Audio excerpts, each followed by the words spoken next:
or so forth. I mean, there are higher considerations sometimes to an economic transaction than the economic profit or value that you see. Take food, for example. Far away industrial food, eat local. You need to have local farmers. This is very important from a health standpoint. You need redundancy in the system of food, not 12 or 9 or 4 major packing centers and so forth. You know, they have a salmonella outbreak in one and it affects 50 million people. Right? You need local food for your own health. It's seasonal, it's fresher. 60% of food costs are in transportation, so you can avoid a lot of that if it's the farmer's market. And it may be a little more expensive now than getting the same tomatoes at Walmart, but it's better for you, and you've got a stronger community because the community can feed itself.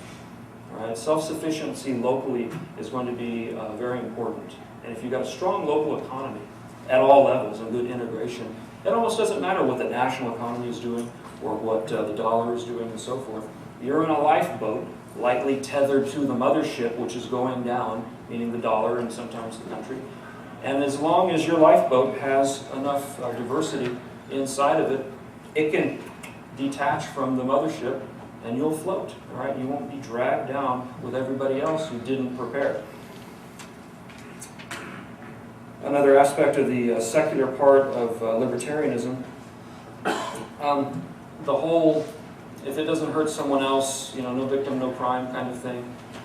Yeah, fine, to a point. Behavior that is or should be permissible, drugs, pornography, incivility, yeah, you can't go to jail for it or shouldn't go to jail for it, but it's not good for you. You know, drugs are not good for you. Pornography, not good for you. I've got a friend whose marriage busted up, his addiction to internet pornography. Beautiful wife, 4 children, all that busted open because he couldn't handle his own urges. And his wife, you know, says, how can I compete with that? And she can't. That's the point. You know, she can't. So there are things that, yeah, you can do that shouldn't be against the law, and libertarians would support as far as free choice goes. But you've got to have some self-control about these things that can really harm you.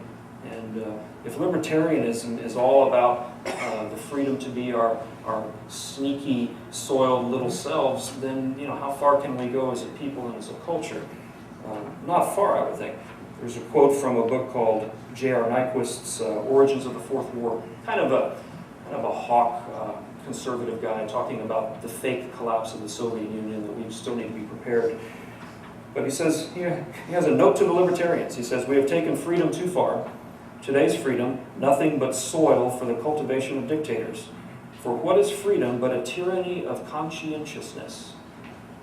It's a great line. And what has become of this tyranny of conscientiousness? It is gone. Freedom has now become synonymous with the absence of guilt, the abdication of self-control, and a decline in moral standards.